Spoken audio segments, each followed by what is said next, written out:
So I've not Cameroon followed. or Tonga Did or they? Was that a something. surprise? That was yesterday, wasn't Yeah, it? it was the biggest discrepancy in Belgium. terms of ranking. Oh yes, it's like not, Tonga. It's not. It's a Kazakhstani sounding. I didn't even know the name of the country. It's Taziki or something. Tazikistan? I've actually never heard of it. I'd never heard of a place. They beat Belgium. Yeah. That's big. You can see our show on the YouTube channel, The Decon Chamber. We air Sundays at 11 a.m. Pacific time. Please join us. Like and subscribe. It's very important. Join us on Patreon, please. Apple Podcasts, Spotify, X, formerly known as Twitter. Yeah, check us out on Twitter/X, Instagram, and of course Instagram, where we post every Wednesday about the upcoming episode, and try to get in a Friday and Saturday post, and just to keep you all up to date as to what's going on. Yes. So, yeah.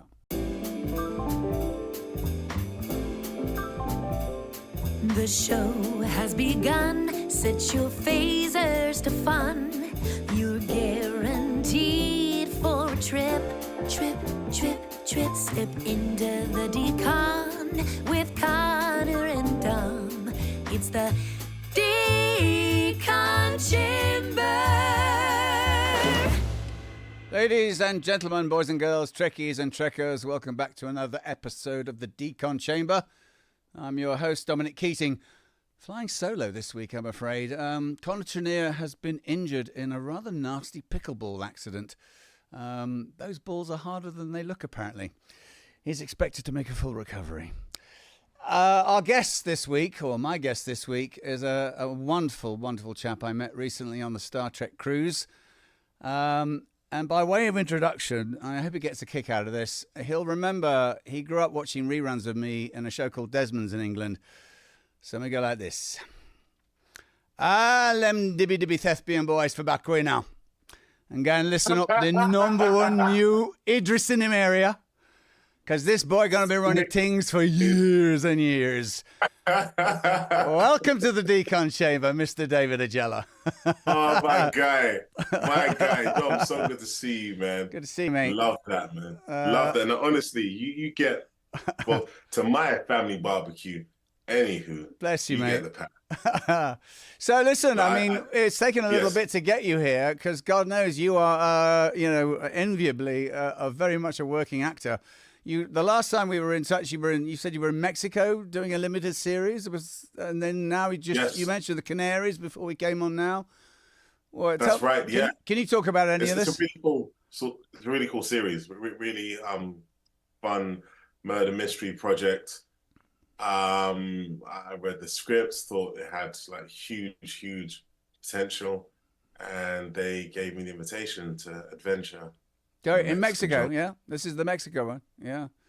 Yeah, this is the Mexico one. How cool. Right. Can you say anything else about it other than, is it all a bit under wraps until it's made? And yeah, no, I could definitely speak some bits about it. It is set in a Mexican jungle. We have a wonderful ensemble of actors. A plane crash lands in the middle of a Mexican jungle, but not everything is as it seems even. And my character, Zach, is someone who's trying to navigate literally surviving in the Mexican jungle along with many other strangers. This is a thriller. Yes, it's a murder mystery, psychological thriller. Right. You know, murder mysteries do pretty well especially in the UK. Right. You know, there's a series called Death in Paradise, which is one of my... I saw that just now on, in fact, one of our Patreon fans wanted to ask about that. Danny, Don, Jules and I go back to when we were in our 20s in London. We met in the Pineapple Dance Studios. In Covent Garden. Yeah, in Covent Garden, no way. Mate. Yeah, Danny can kick a leg, let me tell you. I can believe that. You know, that's still there, by the way, Dom. No Pineapple kidding. Studios. It's great. Yeah, I mean, I still, part of my exercise routine is still from... crikey, what was her jazz ballet beginners class with? Oh, these things do start to go. It'll come to me. I used to go every day at 1 o'clock. I made it to the intermediate class. That was as far as my legs would take me. Fair play. But Danny, I have to say, he was in the advanced class by the end. And then he did Dancing with the Stars, didn't he, in England? And he That's got right. quite a long way. He's that boy can he can move. So He can move. Was Death in Paradise one of your early gigs? It was, yeah. Yeah. And the thing is, I knew of the show because a friend of mine had worked on it. But when I eventually worked on the show, I hadn't really watched any of the episodes. And then cut to working on the show, the episode airs, and then just watching a few more of the episodes. And it is definitely one of my most favorite guilty pleasures, watching Death in Paradise. It kind of is, isn't it? What island did they go to? You were somewhere in the Caribbean, weren't you? Guadeloupe. Guadeloupe, lovely. How gorgeous, mate. Honestly, envious. Yeah, I mean, good times. Yeah, good times. Dom, you should speak to the powers that be to see if you can, have some adventures in Guadeloupe. I should come back really to England. I mean, there's an agent there that's been banging on at me to come back and put my boots on the ground. It's one thing. Right. I mean, having that in mind, I mean, looking at your resume, getting ready to talk to you today, I mean, you have done a lot of stuff for American TV, and not small stuff either. I mean, how did that, those opportunities come to you? Is that just the modern day era, and they're looking in London as much as they are anywhere else?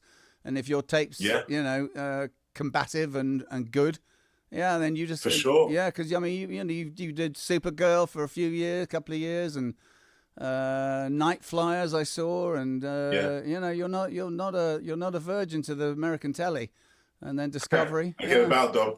I get about. You get about. I mean, a good in fair the right game. ways. I think streaming has changed the game and the landscape of, one, how we view entertainment, and then two, just in terms of accessibility. Right. I'm a hustler. It's in my DNA, and I'll always Hackney boy try, and I'll always, try and find the most advantageous route, which includes rolling up my sleeves to be able to put myself in the best possible position. I think I got to a stage whereby in the UK, I thought, let me just try and dabble with the American market a little bit and just see what's available. Yeah. And then kind of one thing led to another. And I think one of the things I've learned from working in America is I'm so very grateful for my upbringing here in the UK and the literature that I was exposed to, the amount of plays that I've done, the plays that I've read. I feel that it really just kind of put me in good stead to be able to handle the demands of working in America, where, for the most part, you can be working on really huge studio films or big TV shows, and it requires a certain level of focus and confidence, I feel, to be able to still shine in and amongst so much wonderful chaos. Yeah, I thoroughly agree with that, and particularly in the sci-fi genre, and Star Trek in particular, it's Shakespeare in space, basically. And right. you need to have that gravitas to make that world believable, like a Shakespeare play. So. And because as you know, Dom, some of the language in our wonderful world of being a play in Star Trek can be very dense, and loosely quote, space jargon heavy. And you have to be able to have the muscularity to, as Hamlet would say, trippingly off the tongue, deliver these words, make sense of them, have an opinion behind them, and allow these words to land. Yeah. I learned so much working on Star Trek. I don't doubt it. Were you comfortable in front of the camera? Because that was my sort of teething ground, doing episode after episode on Enterprise. I looked at myself in the pilot, and I was chewing the scenery a bit. It's not like I hadn't been in front of cameras before, but I hadn't been with that sort of regularity. And oftentimes you don't need to gild the lily. The story is there for the audience to follow. And if you're here, can you hear me at the back? You can look a little foolish. And it didn't take long before I was like, oh, Dom, you don't have to do so much, honey. For sure. And I'm happy that you mentioned that, Dom, just in terms of when an actor who may have been used to being on the stage is now kind of transitioning into doing like screen work. It's understanding, of course, how to use your voice, how to use your full body as well. It's all an instrument, it's all a tool that I feel should aid you to do the best possible job. And there is something to be said about being able to use the right level of vocal energy to work the right space, to work the distance between you and your scene partner. And these are things that you kind of learn on the job, a baptism of fire. So it is, and you get the luxury, if you will, of when you're on an episodic like that, that you can see yourself, 10, 12, 15 days later and go, oh, yeah, I didn't need to do that. I could have just, I could have brought that down. And I have to say, so you trained at Anna Scher's, didn't you? God bless. Yeah. I mean, I know God that. bless that lady, man. I know that crowd. She just passed away. I read. I didn't know that. And 2 or 3 years ago, what an extraordinary lady. And that project started out as a sort of community service, really, didn't it? 30 something years ago, 40 years ago. That's right. I worked with Kathy Burke, was one of her first alum. I mean, she will be a Dane one day. It's coming soon. She has to be. Tilly Vosborough was that same year. Pauline Quirk. I'm blanking. Who was the other lady on the Birds of a Feather? Oh, crikey. I see Linda Dobson. Linda Robson. Well done. Robson, even. That's Linda Robson. Yeah, and now I know one thing about Anna's, because it was a sort of piecemeal initially. She just didn't have the money to buy people's scripts and plays and stuff. So basically, the training was kind of improv. When you got there, was that still the thrust of the training, that you were learning just to get up and speak? Yeah, absolutely. Yeah, it's how I kind of learned. It was my introduction to stepping on the stage and storytelling. The reason why I specifically say that, I think I was 14. I'm in secondary school, born and raised in Hackney. I went to Kingsland Secondary School. And a friend of mine, remember his name, Jasvinder Primus. That's a name. He was going to Anna Scher summer school. Right. And he knew that I enjoyed acting and took an interest in it. And he kindly recommended for me to join like some of the summer school classes. So that's what I did. Did a few of the classes, and I'll never forget being in the auditorium and then seeing Anna Scher wasn't teaching at the time on that day, but there was another teacher there. And then she basically put us all in pairs, and each pair had 2 lines. And one person would have the first line, which is the opening of the scene, and then the other person would have the last line, which is the end of the scene. I love that. And in between that space of the 2 lines, you create story. Right. So the teacher, set the idea, gave everyone this little piece of paper which had their one line on it, and everyone just launched into rehearsing for a little bit openly. Then we all sat down, and then in pairs we went on the stage and performed. And I remember watching these pairs going up, and it was magic. Yeah, Dom, it was magic. Just seeing them having nothing and creating so much story with such conviction from nothing. And then I went up and I was trying to myself, but I still committed to it. And the reason why I committed to it, it's not because I thought I was great. I thought I was so, to be fair. The reason why I committed to it is because they made me believe in magic. And I thought, if they can do it, so can I. I feel a song coming on. Do you remember by any chance did you have the first or the last line? And do you remember either one of which one it might have been? No, but I'm not sure if I had the first or last line, but I remember, I can remember the line being something like, let me try and hear it specifically because I can hear a few words of it. I think the line was, I can't do this anymore. Right. Nice. That was the opening line. Yeah. I tell you, as actors, we never forget there are certain scripts that you just never go away in your head. Once you've learnt it, it only takes a couple of beats of it, and you're like right back in that part again. I don't know. I have a feeling that's the same for you. Absolutely. Yeah. Especially when it's well written, or it has a visceral. You have a visceral reaction to it, or something. I think it just sits somewhere deeper in in your DNA somehow. Speaking of The well fact that written, I was able to remember that line plays a lot. and the stage was so. One of your early roles was at the Donmar, wasn't it, in the European premiere of One Night in Miami? What a piece to have gotten to do. And you played Jim Brown, the fullback running back.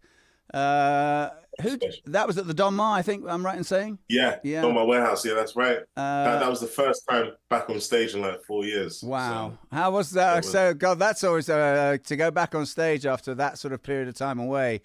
Were you was opening night just like, oh?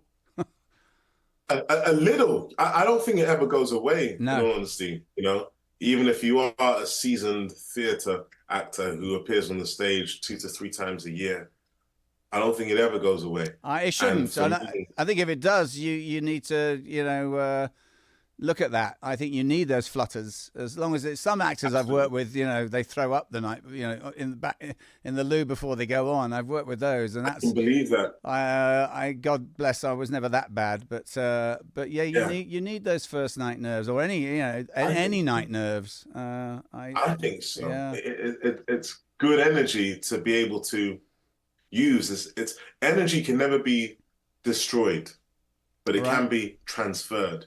It can be supple enough to change to work in your advantage, So that's why when I feel a little nervous, I'm like, great, I'm in the right place at the right time. And I don't need to feel negative towards these nerves, because these nerves may actually be of good service to me. Yeah. So let me just try and rock with it. Keeps you on your toes.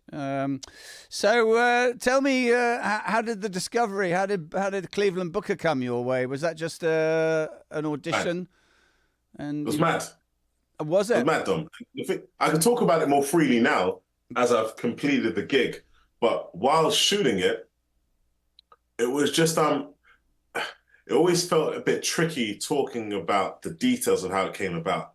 I'll take you back to 2019. I had done a pilot with CBS.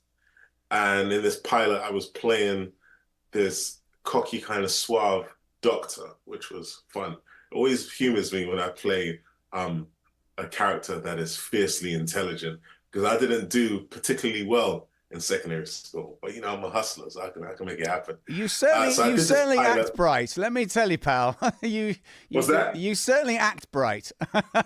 I'm not kidding. I mean, and I don't mean this in any disparaging way, but as you said earlier, you grew up in Hackney when Hackney was in Hackney.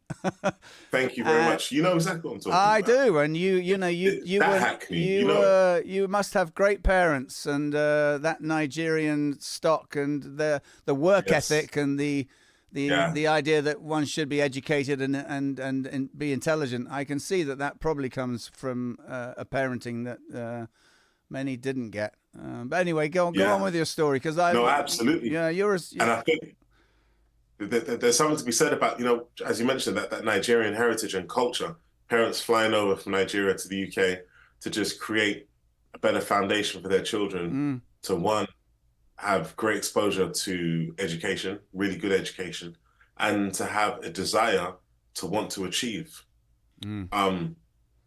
So when I look at that role from the pilot that I got, I actually thought, okay, great. This is a wonderful opportunity. This will be a pilot that will go to series and whatever. Everyone's really excited about it, but it didn't get picked up. And then afterwards, literally a month after, CBS and then the powers that be of Star Trek, they reached out to my team and said that they had this role that they wanted to know if I was interested in it, if I wanted to read some of the script. Prior to that, them reaching out, I also got a call from the guys behind Umbrella Academy on Netflix, and they had this really, really cool role that they wanted to speak to me about. And it's wild, Dom, because I have to kind of just explain this bit of detail, that prior to this, it was quite quiet. I was auditioning for a lot of stuff, but nothing was really kind of coming to fruition. Get very close, but didn't come to fruition. And now, like a bus, we have two potential offers on the table. 3 at once, yeah, I'm kidding. Isn't that typical? And you hadn't even booked a vacation. I hadn't even booked a vacation. I had to choose. And then I decided, because the gig at the Umbrella Academy, that role was wonderful. It was really interesting and amazing potential. And then the Star Trek gig was just superb as well. When the offer came through and the request to potentially join Star Trek, I felt quite rebellious in my personal life, and I didn't see how I could be part of a team, part of Starfleet, even though it's a wonderful thing to take pride in. It just didn't sit with me at that time. And then I remember speaking to Alex Kurtzman and Michelle Paradise, the showrunners of Star Trek Discovery, and they shared this idea for this character, Cleveland Booker, which just sounded amazing. And I thought, if I don't do this and someone else does, I feel like I'm going to miss out on a lot of fun. Had you seen the show prior to getting the chance to audition, or did you? You had no sense of it, no. So whatsoever. The reason why also I didn't watch any of it before working on it is because my character exists in the future. So seasons 1 and 2 is inconsequential. So I thought, I'm purposely not going to watch it because I don't want to watch it and then become too familiar with all the characters and go, oh yeah, that's such and such doing that thing and they're doing that thing. I wanted it to be very, very new and fresh to me. And I didn't want to have to wear any unconscious weight of, oh man, I'm part of Star Trek. I need to try and do this, that, and the other. Yeah. Yeah. All I had to do was just tell a story as best I could. Good storyline for you. I mean, it was terrific. He's such a sort of maverick character. And, man, you got to wear some damn cool gear too. I did. Yeah. I did. I mean, you look... And I was the envy of all my peers. I bet. Because I had like pockets in my costume. And phone. There's no pockets in space. There's no pockets in space. Only zips. Yeah, you're absolutely right. I thought about that. We sort of got pockets. I'm trying to think back to ours were like Prada. Did you have pockets? Really? Did you? Ours were like Prada jumpsuits. They had zips that opened to nothing. There was nothing. There was just nothing you could get in there. For sure. Yeah. How did you feel when you first put on the uniform? Out of interest. Oh, pretty amazing. I mean, I'd been in LA 7 years and I'd had some success and what I call single white male existence. And, but when I booked this one, I knew we'd hit something of the mother lode. I mean, we should have done 7 years. And sadly, the nature of TV was changing and the whole landscape was changing and our network UPN was in turmoil, and but we didn't know that at the time. But no, I mean, getting that gig was like, I've done this. It was all worth it because I went out there on a wing and a prayer, David. I mean, I finished Desmond's, and I came out on a vacation, and what do you know? I ended up staying. Well, I came home for a little bit, and I rented out my flat that God bless Desmond's had bought me. And, but I was about 31, I think, and I thought if I don't go now and have a shot, because in those days you didn't audition from London to LA, Of course. You had to be there. You had to be there, exactly. And I got out here and I was an illegal alien and you spoke weird, and it was a trial by fire. So no regrets. You did it. Yeah, God bless. Star Trek was definitely the icing on the cake, and fortune favors the brave, my good man. There you go. I love that expression because I do say that to people. If you don't ever risk something, you'll do okay, but you're never gonna get to some dizzy height. I mean, we had Sonequa on just a couple of days ago, and I wanted to talk to you about the chemistry between you two. Was just delightful. She is an actor, and you guys were just magical together on screen. Tell me about working with that lovely lady. A joy. Yeah, a joy. It's actually wild when I think about when I got offered to work on Star Trek. I didn't have no screen test with Sonequa. So no chemistry test? No. Until I flew into Toronto and it was in a costume fitting. And then we did the table read. And then a week after, we were in Iceland shooting season 3, episode 1.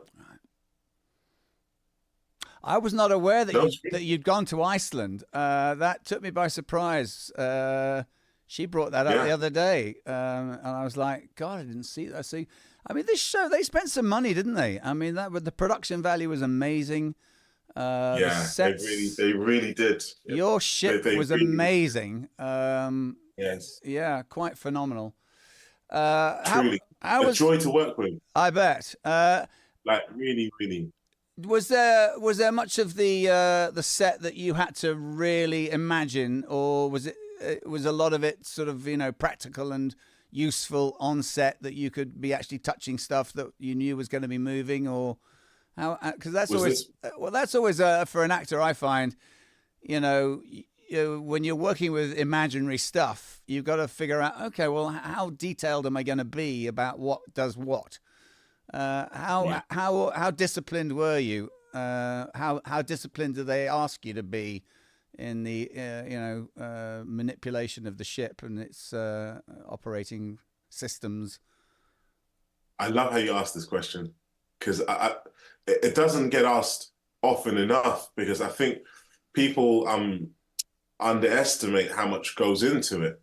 When we're like commanding the ship or at our desks and hidden buttons and programmable matter and what have you, one of the Vis effects guys will kind of take us through just almost like a pitch deck on their iPad to show us how things will function, what it'll look like. And then they give us free reign to do things, providing we can remember the consistency of the movements that will kind of start the ship, or will go to comms, or to do this or whatever. So we have a lot of free reign to do it, but we just have to make sure that we're consistent with it. Yeah. And even if we aren't consistent with it, God bless the wonderful Vis effects department. Even if we're freestyling, when it comes to the edit, they will make it look like we know exactly what we're doing, even though our movements may have no sort of no real kind of specific movement of quality, but they'll make us look very, very, very good. Yeah, God bless them. I mean, there's a lot in this form. They make us look really, really good. It's the village, isn't it? The makeup, hair, you know, costume, Vis effects. It's such a big operation, and you get to see it more and more when you're on set, and then you're just eavesdropping, hearing conversations. Like Tunde, our producer and director, he would be having conversations with like the first AD or one of the other producers and speaking about plans for the next episode. And you're just hearing the scale of what we're working towards and how ambitious everyone is. It's so inspiring. It is, isn't it? I mean, what an audience often doesn't ever realize is that, you know, when you look out from the scene, that you're an intimate scene at that, there are 85 people on the other side of the camera. Minimum. Yeah, minimum. And Star Trek, yeah. And you're trying to stay in this little bubble with your scene partner, as it were, and make this as real as it can be, despite the fact that you're in a warehouse of a set. It's often, you know, as I say, with 125 people on the other side with clipboards, all staring at you, looking at their watches, waiting for lunch. Right. It's true. It's true. And it's like, don't f it up. They want lunch. We're gonna have to go into grace. It's wonderful. I kind of love it, because here's the thing. I said this a while back. When I'm on set and that camera is in front of me, in that moment, I am the most important person on that set. I'm also the least important person on that set. Right. And most important person. Why? Camera's on me, and it's this guy sharing his story through his eyes. Right. Most important. Least important is, while that's happening, our man is looking at his watch thinking, man, don't F it up. I want to get to lunch. Yeah. Because I'm more interested in having lunch, with all due respect, than watching this scene again. Yeah, time is money. Yeah, time is money, and if both happening at the same time. Yeah, and they're watching that clock every second of the day. How many pages did you shoot? Was there about 10-page days? Roughly, it depended on the setup, but I think it was roughly like 10 to 12 pages. But because Star Trek Discovery was such a well-oiled machine, Like we rapidly got through so much, Right. and I know the actors are in front of the camera on that show, but I believe the show belongs to the crew all day, every day. That they are the nuts and bolts and goodness of that show, man. And they really, and a lot of shows. I mean, they are 80-hour-a-week guys. And they sacrifice their families. They often live. It's generally quite a commute to get to that set from where they do live, and we saw that on our show. A lot of our crew had been together for 17 years since the Next Generation. Yeah, I mean there was a hardcore group of them, about 17, that had been there for 17 years, maybe more than 20 or so. And when did you guys shoot in LA, right? We shot in Paramount, man, when it was I pinched myself that we had that experience of shooting at a major studio like that when it was still very much still Paramount Studios. I don't know if you follow. It's been actually the deal just went sour. Sherry Redston, who inherited it from her dad Sumner, is in the process of selling it off, and it's really it's the last of the legacy studios that's going to go away, I'm afraid. Jeez, and this new news. This is quite recent, man. It's been in the ether for since the pandemic, really. I do understand there's some production back there now. I know they're shooting Matlock there with Kathy Bates, and a couple of other shows I heard about with there, but. Not long ago, about a year ago, me and my girlfriend came back. We did a cross-country trip, and the night after we got back, I'm a member of BAFTA, and they had a screening of Tom Cruise's new Mission Impossible movie, and we got into Paramount to go and see the movie there at the cinema they have there that is right there on the lot, and. I managed to sneak us back, but there were guards everywhere. And then when one was looking the other way, we went snuck down the back end of the wall, and we got into where we used to shoot Star Trek at stages 8 and 9 and 18. And I hadn't been back there in, I don't know, man, 15, 16, 17 years. And wow, man. It was beautiful. It was a ghost town. There was nothing there. And I got on my phone and I said to Sarah, I said, pretend like you're my assistant. Smart. I was like, no. Tell them we can't do that. That won't work. And I was just making. So you're a hustler like me, though. Oh, no kidding, I recognize the hustle in you. I see it in me. Full hustle, mate. I didn't even go to drama school, mate. I mean, I didn't get in. I'd gone to university in London and done a lot of plays at UCL and at school before that. But yeah, by the time I auditioned to Central seemed pretty keen on me. I went about 4 or 5 times. Got to the semi-finals, but I was about 23 then, and they were taking kids who were 17, 18, and I think they just didn't think I was gonna spend 3 years at drama school, and in some ways, at the time I was, I don't know, a bit chippy on my shoulder about not having gone to drama school, but then years later, I don't regret it at all now. The method I have, I read a lot of books. I went to the Actors Centre when I got my equity card, when you needed that back in the day, when it was still a closed shop. Yes. So I mean, the training you received at Anna's, do you still use that, or is it? I mean, I would suspect that you've just got the actor bone in you, and whatever other knowledge you acquire just adds to the already natural ability you've just got. I think that's a fair assumption. For sure. Yeah. I think it should complement each other. Good technique, good method should have the grace to be able to appear and disappear when needed. That's so true, isn't it? Yesterday, when we were shooting this scene, we're on episode 3 and we're shooting, it's quite a pivotal scene. And I remember as we were shooting it, the temperature in the scene just felt a little warm, and it could have felt more hot. Mm-hmm. And I thought, instead of asking the actors to try and generate some heat.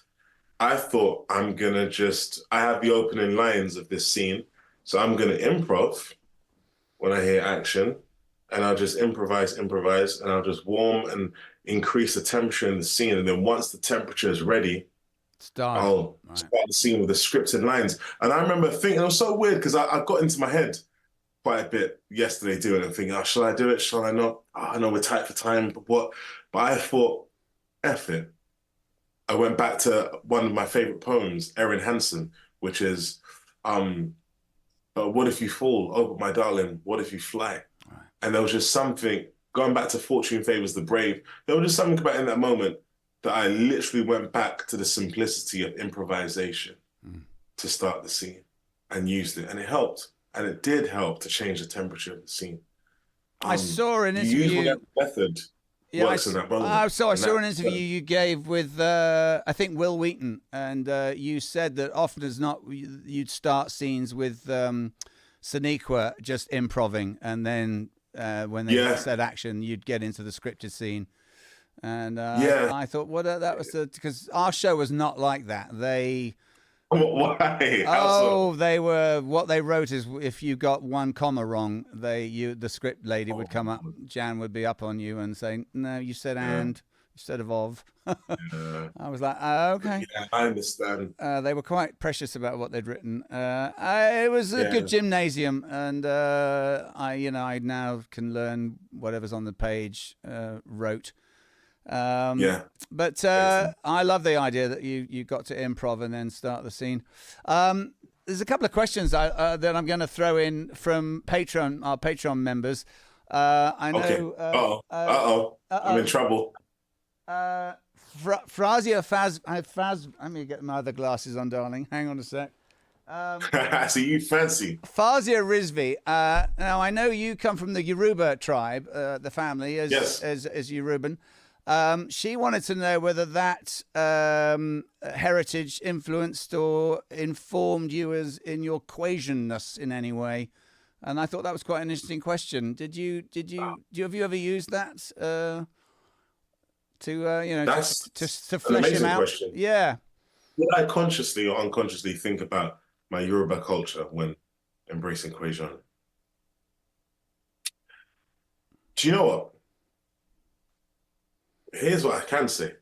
There's an energy amongst Yoruba culture which is very, very rich, which is full of so much substance that's very, very similar to Quasian. Not that I specifically thought about it when I was doing it, but if I'm thinking about what energy I tapped into to embrace this guy's heritage and where he came from, absolutely it's his Nigerian culture. Right. And one could say, oh, well, yeah, that's convenient because you're Nigerian. No, actually, you could just choose a substitute energy, but specifically tapping into Nigerian culture, Yoruba culture, is definitely the most organic way I could have embraced Quasian as an entity. All right. Yeah, I thought as much. I mean, growing up, were mum and dad keen on making sure that cultural connection stayed alive? Sometimes immigrant families, they don't want to. They want you to assimilate as quickly as possible, and oftentimes it gets left behind. It's a double-edged sword, isn't it? It is. Yeah. That's the caveat, because it's like we want you to embrace British culture, understand it, so you can use it in the most advantageous way, not in a selfish way. But at the same time, we don't need to forget your heritage and your culture. Were you born in England, or did you come? I was born and raised in England. You were born and raised in Hackney, right? Yeah. So it's, but I know a lot of my peers who, like Ghanaian, for example, excuse me, who a lot of my Ghanaian friends are able to speak their mother tongue. Tree. And it's not that I envy them, but it's just because my mum and dad definitely encouraged it with me. But I guess for myself, aside from mum and dad, I wasn't able to speak that language with any of my peers.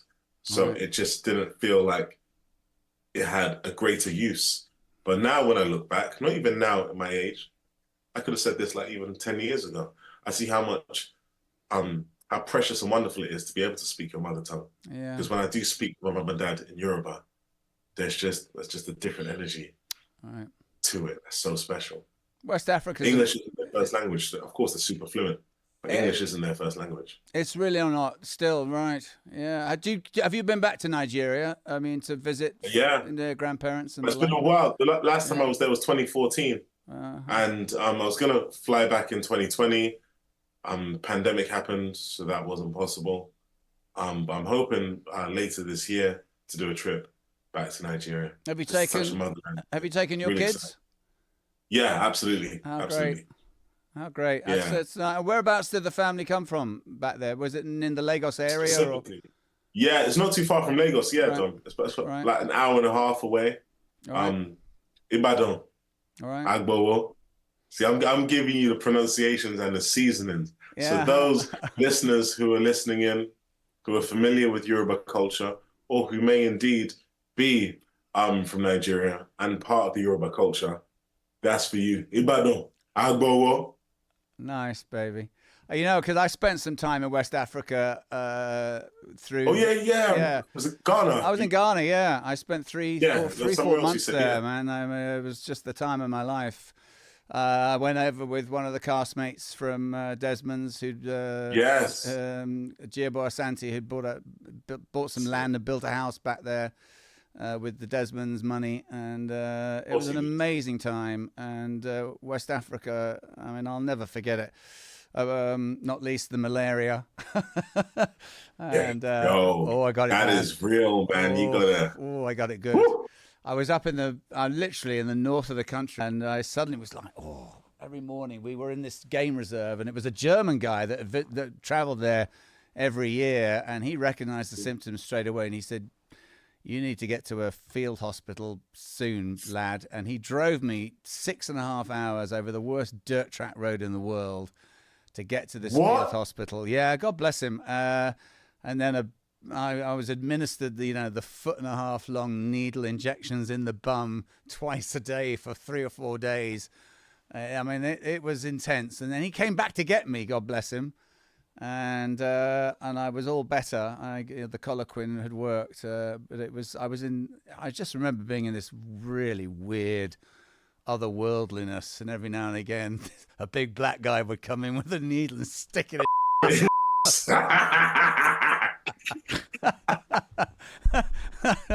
Getting their own back for colonization, I guess. Oh Lord, man, that's what you have to take one for the team. Come here, white boy. You have to 2 a day for the team. Dom, I don't envy you. It was a hell of a thing. And then on the way back to the game reserve, now all better from malaria, I was so hungry. I hadn't eaten in 3 days, and there was a lady selling fufu on the side of the street. Yes. And which is the staple diet there. And I said to the German, I said, let's stop and get something to eat. And he went, "You should probably wait to get back to the camp. You can't really trust street food like we were in the middle of nowhere." I said, "Hans, mate, I'm starving. I just got to eat." So what do you know? We stopped and ate this food. Or at least I ate the fufu. Yeah. 3 hours later, we got back to the camp. I was throwing my guts up with food poisoning now. Honestly, it was it was one of the roughest 2 weeks of my life, I have to say. And amazing time to be there. I don't know if you know a bit about Ghanaian history, but J.J. Rawlins, who was the president of the country then, who'd taken the country over in a coup about 14 years before, had decided that he was in a safe enough political spot to go to the country in fair and democratic elections. And that's exactly at this time when I was in the north, and I'd gone up Lake Volta, the largest man-made lake in the world, and I'd literally gone up on a banana boat and visited villages where they'd never seen a white man before. It was quite amazing. And how did that feel when you stepped in that space? I tell you, what a you question. were the minority as opposed to the majority of black people. It never left me that day, David. That sensation of being in crowds and crowds of people and being suddenly you are the one sticking out like a big sore thumb, and everyone's staring at you. It's initially, I can't say it's not frightening and not unnerving. The Ghanaian people are beautiful and wonderful, hospitable, warm, loving. They're just beautiful people. They really are. But that sensation and that experience has never left me. And and I think about that when when I'm with some black friends here in LA, for instance, and they're the only white face at a dinner table of 20 people. I mean, it doesn't go unnoticed with me. And for sure.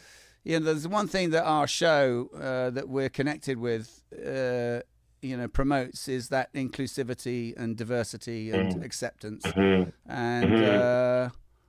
I'm proud. I think we're both probably proud to be a part of something that lauds that. And absolutely. Yeah. But it's a very good question. I mean, it's never gone away, that sensation.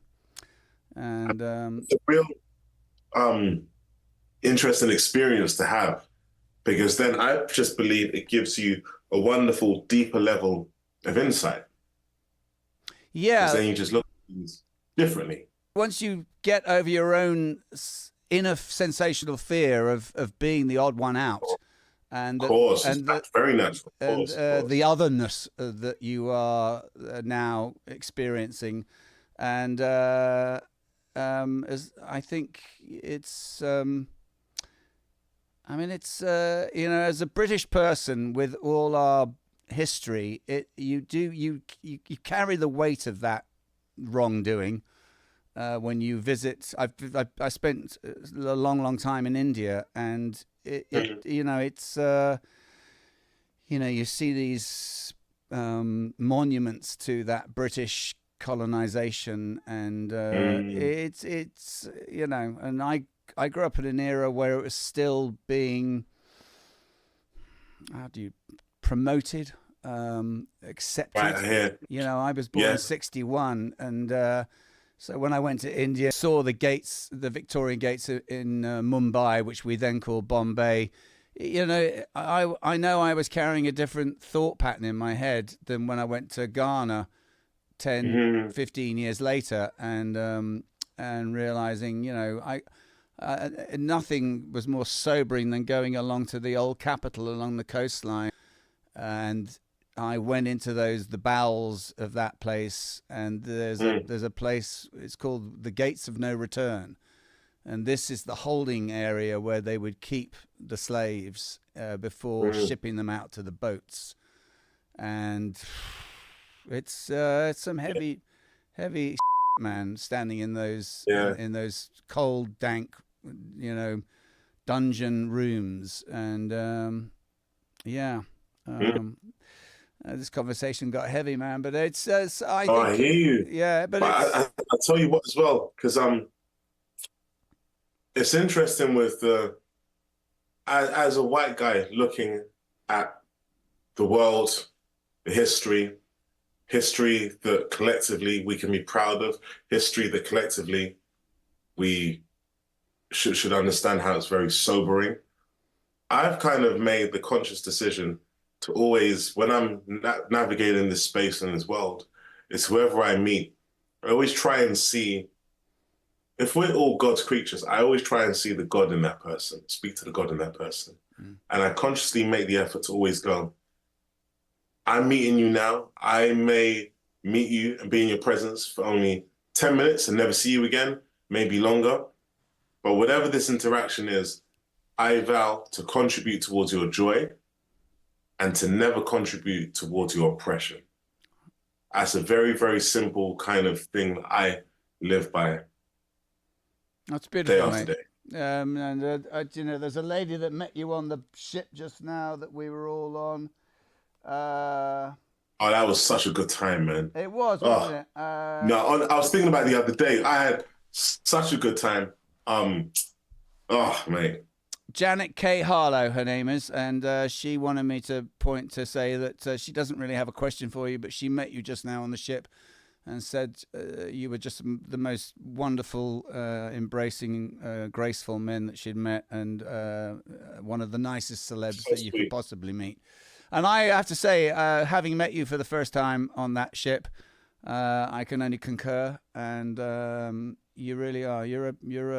Some people are just imbued with natural gentlemanliness, and my word, Mr. Ajala, you certainly are, mate. And I think you're going to have a big career, sir. I really do.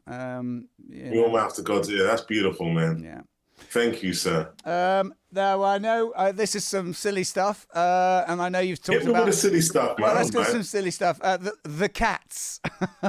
Oh, the frigging cats! We had 2 dogs. The frigging cats. We had 2 dogs. Nobody wants to see the actor. They just care about the cats. Yeah.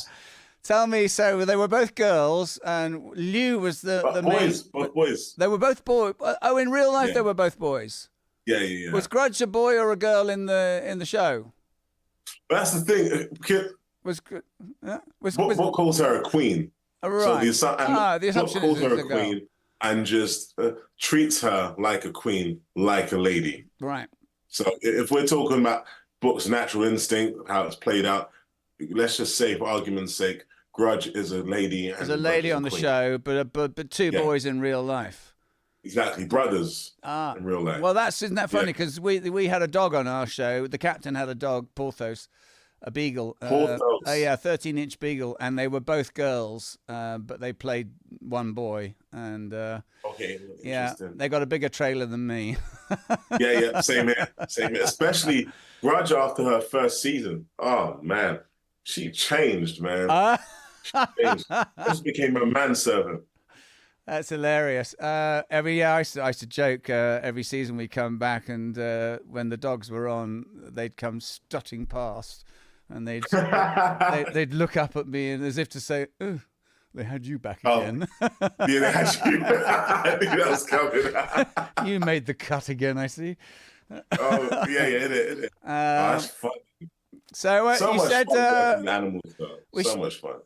It is fun. I've worked with a few animals in my time now. I did a Sprint commercial with one of the Farrelly brothers, and I got to work with a chimpanzee. God bless. I was the agent to a chimpanzee in this commercial. Wow. I know that was hilarious. One of my first big jobs in America was on Tim Allen's movie Jungle the Jungle, and I got to work with a scorpion spider. And that was how big. Those are chunky, big, right? Man. I mean, proper. I mean, how are you with spiders? Clearly, you seem to be. Yeah, there was a British wrangler who's quite well known in town. I'm forgetting what his name is, but I've worked with him a few times now. He's got a veritable menagerie of different animals, and the scorpion. I mean, I have to say, as long as you don't piss the spider off, he's going to be all right with you. Just don't make any sudden moves. And, and he always had a little sort of fly or something to keep it happy to nibble on. We should get stuck into some proper chat. The Euros have just started today or yesterday. Yes. Did you see Scotland got their lunch handed to them? Poor bless them. They did, and some. Oh, and some. Yeah. You said you were missing tomorrow. England plays Serbia. Yes. I'm saying 1-0 to Serbia. Oh, really? I don't know, mate. I mean, I so want to support the English team, and at 25 years of Premiership, and finally we've grown some proper homegrown talent that can actually, play on the world stage. Yeah. As long as they're being managed by someone that knows how to manage players like that on the world stage, and without naming names, I don't think he's it.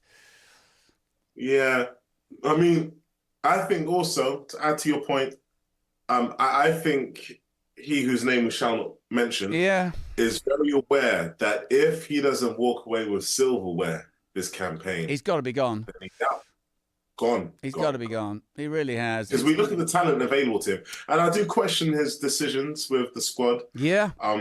Certain players that he's left out, but what do I know? But I would have taken Madison. I don't know if he's injured right now. The Star Trek people are going, what the are you talking about? Yeah.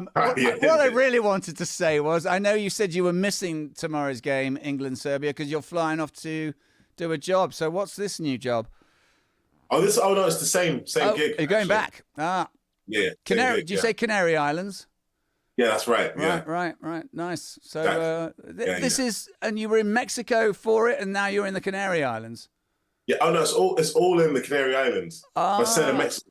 Yeah, it's all in the Canary Islands. Very nice. Oh, well, God, I don't know. Yeah, and it's just cool because you see the thing with me, I take so much pride and pleasure in jumping from genres to characters to stage, film, stage, TV, or film. Being able to mix the different mediums within which you can express yourself through this world of entertainment, I take so much pride in doing that.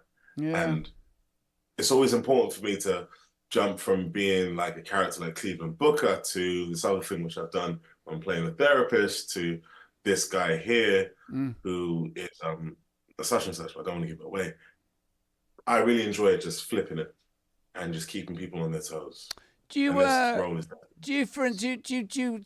to class still like some actors do? Yeah. You do? Do you go to the Actors Centre or something, or what do you do? I used to, but that's I'm not sure if you knew, Don, but the Actors Centre got shut down. Did it? Tail end of the pandemic. I think it was in the middle of 2020. Wow. Which was such a shame because that used to be my one-stop shop to just pop into. The same one on Tottenham Court Road. Yeah. Yeah. Tottenham Court Road. No kidding. Used to be at the top. So you got the act. So that's the Actors Temple, and then closer to like it's in between Tottenham Court Road, Leicester Square, and Piccadilly Circus. And maybe it might have moved down there because when back in my day, it was the top end of Tottenham Court Road. It's probably the same place, company, but smooth. I mean, no disrespect, but when I finally got my equity card, because that's what you needed to get in the door there, and I was like, going to be working with other professional actors all and they were all crap. Oh Lord, ain't that something? For the most part they just weren't very good, and I not that I was any Olivier, but I was, at least I knew my bloody, I knew my lines at least. Sure. At the very least. Yeah, lines. I think training is important. I think you never stop training. I think you're always, and if it's like me having conversations with my acting coach, dialect coach, or whatever, I think it's really important to train. I think it's very, very important to have a place where you can express yourself and make mistakes. All right. How's your talking of dialect? Because I mean, obviously you've played Americans, and I've not, because I didn't see. Were you American in Night Flyers? Was that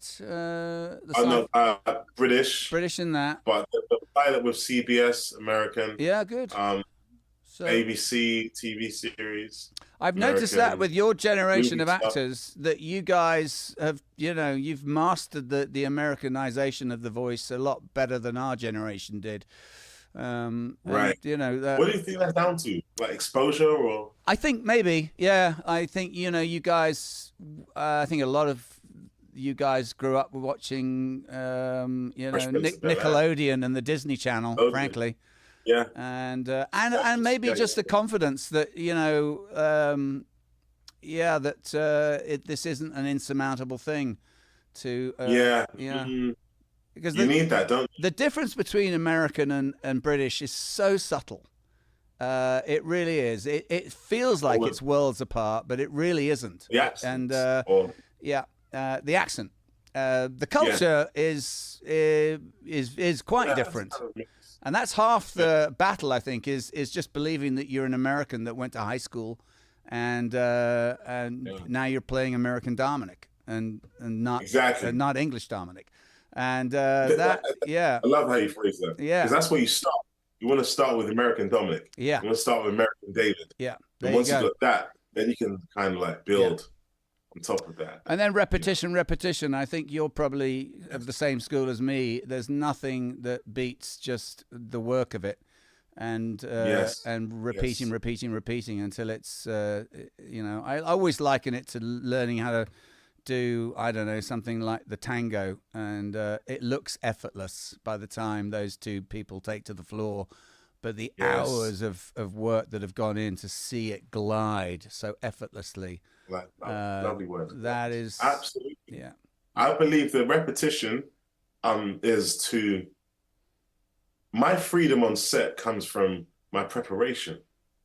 The hardest part of the work that I do all happens off set. Yeah. When I'm on set, that's fun. Yeah. And that's because that's the payoff. It is. Yeah, because you've done all that homework and now you're free to dance. And if the director says, I want you to dance over here like that, you're like, oh, okay. Yeah.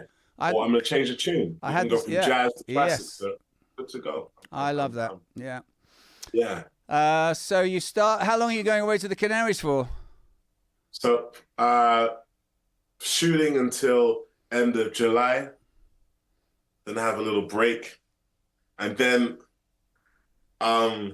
destination, I'm not destination Star Trek.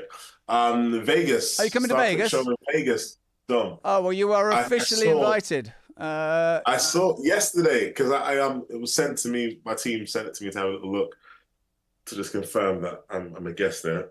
And then I saw your name, on the list. Yes. Sweeted me. I thought definitely. I'm doing dinner with Dom. Well, you're officially invited. With the Decon Chamber are throwing 2 big suppers there this year. The first big one is on the Friday night. We're taking over the entire patio at Spargo, which is at the Bellagio in front of those fountains, the iconic landmark. Nice. So we have a big benefactor, and I'm going to give him a big shout out now.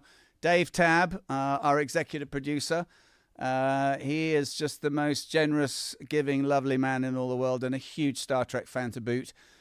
He's throwing this supper at Spargo, so you are officially invited on the Friday night. And should you so want to, on the Saturday night, he's taking over a private room at Paris. And you are formally invited to that too. They're very 2 fun nights, and it's the place to be. It's so wonderful. So we will have a lot of time together. And Dave, thank you so much. Yeah, God bless him. Thank you for extending that invitation. It'll be my pleasure. Oh, that's wonderful. Really that's made my day, mate. And if England win tomorrow 2-0, it'll be a great weekend. I'm not holding my breath. It's the Iceland match, yeah. It was a bit of a shocker and a surprise, especially the way we conceded that goal. The great footballing nation of Iceland. I mean, it was a great goal. It was a great goal, and look, they've had an apprenticeship. What do you call it? Schooling. What do they call it when they've had a program there for national football. Yeah. Longer than we have, I think, and we need to get into this. Right. And just like in terms of their infrastructure. Yeah. So it's I really want to be a proper English supporter. I just find it really painful, and within 3 minutes of another game, you're like, can you string 3 passes together and stop passing it back to the goalkeeper? I mean, it wasn't a great performance, in all honesty. I feel that match will serve as a wake-up call for the England team. And I don't mind that happening before the Euros. So as we step into the Euros, play our first match, we play with a lot more intentionality. I don't mind that, in all honesty. All right. Let me ask you 1 or 2 more questions before we let you go and join the game. I was going to say, how do you juggle? You've got a lovely wife. I read that is as a travel agent, and I mean, does she? Yes. How do you juggle the fact that you've got 2 kids and a wife, and she's copacetic and cool, and it's not easy being No, when one is a civilian, as it were. It's all teamwork. She's just wonderful. God bless. Yeah, truly, just a proper star, and so blessed. You're very lucky. Riding with her. And I think it's a lot of it is teamwork. In all honesty, that's why when I'm away from home and working, I take my work very seriously, but I don't take life too seriously. I like to enjoy and kick back. But at the same time, when I'm away from home, I really am very intentional about my commitment to the work, because if I'm away from friends and family, then wherever I am, these people become my friends and family, and I'm here for the work. I'm here to commit to the storytelling.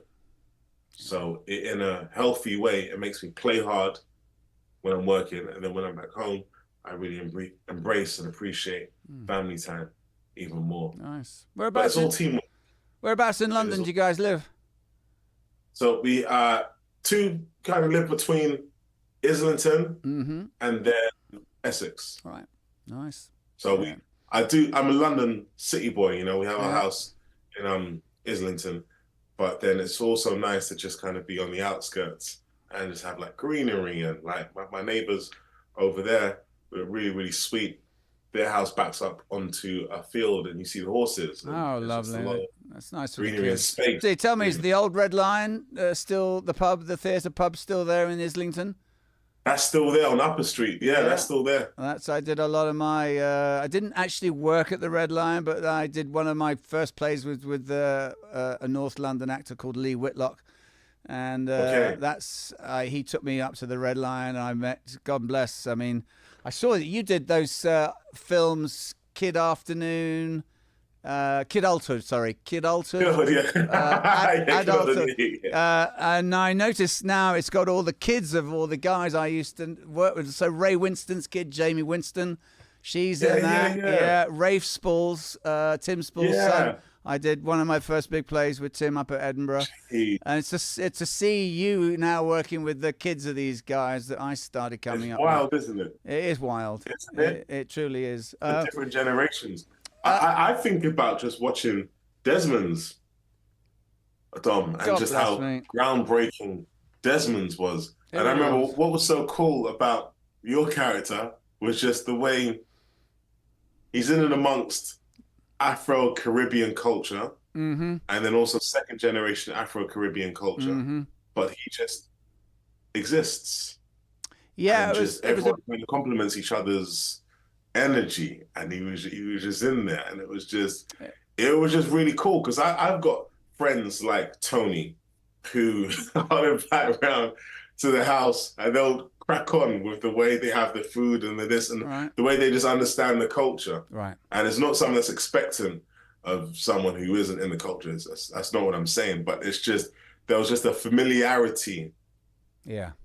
That I saw in your character that I recognize, and I think many other people recognize. I think that was just part of the success of that show, was to see 100%. The one or two white people that were in that show and friends of the family, just as you say, the fact that they were white-skinned people with black-skinned people was irrelevant. They were just Londoners. And embracing one another's differences, and they were different. They were the different. Difference is the problem. It's been a problem. The difference is, I think, makes things a lot more exciting. Yeah, I loved it when I'd be walking, because I didn't really know it, but I was sort of being cooked to play that part, living in London. And, I had a lot of black friends. I went there as a student and just got stuck into London, was out clubbing a lot. And, the clubs in those days, all the music was black, or most of it was black influenced. And I just didn't really realize that I was being, simmered and prepared to get this part. And so, I thank you. I take that as a compliment. I remember a girlfriend of mine who ended up marrying Nigel Planer from The Young Ones. She sat down and watched it with him one time, and she came back to me and she said, Nigel said she saw your show, and he said, yeah, no, he fits. He really fits in that. And I was like, I loved it when I'd be walking. I got this flat in Ladbroke Grove on the back of that job. And two white boys would be driving past in a white van, and they see me walking down the street and shout out the window, "Oi, Tony!" Tony! And I just thought that was brilliant, mate. Man. It's really, really, it's special. And again, with your character, there's a lot of stuff that your character embodies that a scriptwriter can't write it on the page. I hear that. It's just so it's very interesting to hear you talking about unconsciously being in a position where you're simmering and soaking up so much life experience, specifically within London culture, within Black culture, Black London culture, Afro-Caribbean London culture, that mix, that eclectic mix. And then now when you're part of this show, you have it in you. It's invisible. Yeah. It's invisible, but so visible at the same time. Yeah. God bless. It was a time of my life. We had just the most amazing experience. We shot at LWT on the riverbank there before. It's gone away now, I believe. And we rehearsed. Justin Pickett. Justin he was my drummer. That's right. You told me on the ship. That's right. In secondary school. How about that? I think he had this good sense to become a producer in the end, didn't he? I think, really? Yeah, I think so. He always had a very, very tight head screwed on his shoulders, that young man. Yes. The rest of us were all a bit wayward back then, and he was the sensible one. And he was only very solid. He was only 16 or something. God bless. Let me ask you one or two more questions from the Patreon people, and then I think we'll let you go and have supper with your family. Hang on a sec. Hold on a second. We've done the cats. What would be your dream role? Says Tara. I know you've been on Doctor Who, and you've worked at the Royal Shakespeare Company. Would you like to go back to the Royal Shakespeare Company and play one of the big parts? And why not? Yeah. I always regretted that I never got to. I did some groundbreaking plays, but never got to do the Nash or the Shakespeare Company. At the moment. At the moment. At the moment. I feel that there are 3 roles that I'm not sure how they'll fall into place or when, but I'm looking forward to them. One is definitely on the stage. I feel it might be a Shakespeare for sure. And the reason why I specifically say Shakespeare is because I just feel over the years a lot more life experience, learning, having a bigger capacity for love, kindness, patience, empathy. I feel that these are all really good qualities that help you as an actor to do your job because you're more connected with humanity. I feel I have a lot more to offer, not because I'm particularly better, but because of my life experiences and empathy, my curiosity. All that to say, be it the stage, TV or film, my dream roles are always going to be the ones, or dream role, that just pushes me to embrace special things within me I know exist, and also special things within me that I'm yet to discover. Beautifully said. Really. You're a mensch, mate. And it's an honour to have gotten to know you, and I look forward to being very good friends in the years to come. And who knows? Absolutely. If the stars align, maybe we'll get to work together one day. And I would. From your mouth to God's ear, honestly, Dom. And you have to forgive as well, because when we first met on the cruise, we were speaking and then just chatting, and then you mentioned Desmond's, and then speaking about that, and I was just like, wow. But the thing for me that I just think is just so wonderful about your character is it's the mischief in your eyes. and when I say mischief, I mean I say this with a full sentiment of love. It's just that mischief of youth. Thank you. Certain level of curiosity, of wonder that exists. And I think that's also maybe because I believe in the power of magic as well. And I see the magic and the mischief in your eyes, and I connect with that, I see it. And I'm like, yeah. Thank you. I really embrace that. It gets hard is not the right word. I don't know. I'm going to turn 63 in about 10 days' time. I was doing the math, Dom. Please forgive, because when you said born in the 60s, I think you said 61. 61 I am, yeah. July 1st. I was doing the math, and when you watch it back, you may see, or maybe my face didn't betray me. I was like, That old? Really? I'm happy you just said it. Sorry, please continue. No, well, I mean, it's just to keep that childishness alive, as the body, hurts a little more each morning. I mean, I have to say, God bless. I don't think Connor Trinneer could have sat in this chair at 9 a.m. I'm sorry, Con. He's going to. I say I woke up this morning. I was like, oh, let's warm up, baby. He's going to have, Ajala's been awake for 8 hours. He's going to, you have me at a disadvantage, sir. Did it? I tell you what, because I did do the math of the time difference. And I looked and I thought, oh, early doors. If Dom's going to be in the studio for 9, then he would have been up by at least 8 a.m. I was 7:30. 6, darling. I was up at 6 to warm this body up. Yeah, and no, I'm impressed, man. Thank you, Because mate. you don't look like morning. You look like late afternoon. You look like a 2 o'clock. Bless you. I'll take it. You look like a 2. What do you feel like? You feel like a 9 o'clock? I feel actually having sat down and chatted with you now, and it's amazing, isn't it? When you take yourself out of your head, and Right. and you put yourself into something else, and the distraction and the love that has come back from the other side.